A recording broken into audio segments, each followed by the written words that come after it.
कल्पना कीजिए, एक ऐसा भारतीय रेस्टोरेंट जिसने लगभग 100 साल तक लंदन में भारतीय स्वाद का झंडा बुलंद रखा हो, जहां ब्रिटेन के पीएम से लेकर दुनिया के बड़े बड़े कलाकार और शाही परिवार के सदस्य तक खाना खा चुके हो। लेकिन अब वही ऐतिहासिक रेस्टोरेंट अपने अस्तित्व की सबसे बड़ी लड़ाई लड़ रहा है। हम बात कर रहे हैं लंदन के मशहूर वीरास्वामी रेस्टोरेंट की, जिसे ब्रिटेन का सबसे पुराना भारतीय रेस्टोरेंट माना जाता है। लगभग एक सदी पुराना यह प्रतिष्ठान अब बंद होने के खतरे का सामना कर रहा है। मामला इतना गंभीर हो गया है कि रेस्टोरेंट प्रबंधन ने भारत सरकार से भी हस्तक्षेप की अपील की है। क्या है पूरा विवाद, क्यों खतरे में है भारतीय खान पान की ऐतिहासिक पहचान, बताते हैं। वीरास्वामी रेस्टोरेंट की शुरुआत अप्रैल 1926 में हुई थी। उस समय शायद ही किसी ने सोचा होगा कि यह जगह आने वाले दशकों में ब्रिटेन में भारतीय भोजन की सबसे बड़ी पहचान बन जाएगी। लंदन की प्रसिद्ध रीजेंट स्ट्रीट पर स्थित यह रेस्टोरेंट सिर्फ खाने की जगह नहीं है, बल्कि भारतीय संस्कृति, इतिहास और परंपरा का प्रतीक माना जाता है। पिछले 100 सालों में इस रेस्टोरेंट ने कई ऐतिहासिक पल देखे हैं। यहाँ ब्रिटेन के पूर्व पीएम विंस्टन, हॉलीवुड अभिनेता मार्लन, चार्ली चैपलिन, विवियन ली लॉरेंस जैसी हस्तियां आ चुकी हैं। इतना ही नहीं, ब्रिटेन की महारानी एलिजाबेथ भी यहाँ के स्वाद का आनंद ले चुकी हैं। इस रेस्टोरेंट की एक और खास बात यह है कि इसका मेन्यू भारतीय परंपराओं से प्रेरित है। बताया जाता है कि इसके संस्थापक एडवर्ड पामर को हैदराबाद के शाही महल में बनने वाले व्यंजनों की रेसिपी अपनी दादी से मिली थी। उन्हीं पारंपरिक स्वादों को आधुनिक अंदाज में पेश कर वीरास्वामी ने दुनिया भर में अपनी अलग पहचान बनाई। वीरास्वामी से जुड़ी एक दिलचस्प कहानी भी काफी मशहूर है।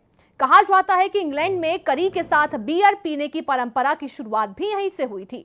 रेस्टोरेंट के अनुसार डेनमार्क के राजा जब भी लंदन आते थे तो यहाँ खाना खाने जरूर पहुंचते थे। उन्होंने अपनी पसंदीदा कार्ल्सबर्ग बियर का एक पूरा पीपा रेस्टोरेंट में रखवा दिया, ताकि हर बार उनके लिए वही बियर परोसी जा सके। इतिहास के इतने उतार चढ़ाव देखने वाला यह रेस्टोरेंट दूसरे विश्व युद्ध के दौरान जर्मन बमबारी से भी बच गया। लेकिन अब जिस चुनौती का सामना वो कर रहा है, वो शायद उसकी सबसे बड़ी परीक्षा है। दरअसल जिस इमारत में वीरास्वामी स्थित है, उसका मालिक क्राउन एस्टेट है। क्राउन एस्टेट ब्रिटेन की बड़ी सरकारी संपत्ति संस्था है, जो शाही परिवार के नाम पर संपत्तियों का प्रबंधन करती है। रेस्टोरेंट की लीज जून 2025 में समाप्त हो गई थी। इसके बाद क्राउन एस्टेट ने लीज को आगे बढ़ाने से इनकार कर दिया। उनका कहना है कि विक्ट्री हाउस नाम की एक ऐतिहासिक इमारत में बड़े स्तर पर मरम्मत, आधुनिकीकरण और पुनर्विकास का काम किया जाना है। योजना के तहत रेस्टोरेंट और कार्यालयों के प्रवेश क्षेत्र को मिलाकर एक बड़ा रिसेप्शन एरिया बनाया जाएगा। लेकिन वीरास्वामी के मालिक इस तर्क से सहमत नहीं है। उनका कहना है कि मरम्मत और नवीनीकरण का काम रेस्टोरेंट को हटाए बिना भी किया जा सकता है। इसी वजह से मामला अब अदालत तक पहुंच चुका है। 19 जून से सेंट्रल लंदन काउंटी कोर्ट में इस मामले की 5 दिन तक सुनवाई होगी। रेस्टोरेंट की मूल कंपनी MW ईट अदालत में अपना पक्ष रखेगी और ये साबित करने की कोशिश करेगी कि उसे अपनी ऐतिहासिक जगह पर बने रहने का अधिकार मिलना चाहिए।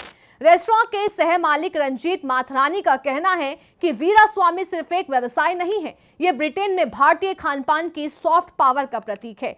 उनके मुताबिक ऐसे समय में जब भारत और ब्रिटेन के रिश्ते लगातार मजबूत हो रहे हैं, तब इस ऐतिहासिक पहचान का अपनी जगह से हटना बेहद दुखद होगा। मामले का आर्थिक पहलू भी कम महत्वपूर्ण नहीं है। कंपनी का कहना है कि अगर उन्हें ये जगह छोड़नी पड़ी तो सिर्फ सामान उठाकर दूसरी जगह जाना काफी नहीं होगा। लंदन के महंगे वेस्ट एंड इलाके में नई जगह ढूंढना, उसे रेस्टोरेंट के स्तर के अनुरूप तैयार करना, नई रसोई, इंटीरियर, फर्नीचर और लाइसेंस की व्यवस्था करना बेहद महंगा साबित होगा। इसके अलावा स्थानांतरण के दौरान रेस्टोरेंट कुछ समय के लिए बंद भी रह सकता है, जिससे आय पूरी तरह रुक जाएगी। कंपनी का अनुमान है कि पूरी प्रक्रिया में करीब 50 लाख पाउंड यानी लगभग 57 से 58 करोड़ तक का खर्च आ सकता है। यही वजह है कि अब ये लड़ाई सिर्फ एक रेस्टोरेंट की नहीं, बल्कि एक ऐसी विरासत की बन गई है जिसने लगभग 100 सालों तक ब्रिटेन में भारतीय भोजन की पहचान को जीवित रखा है।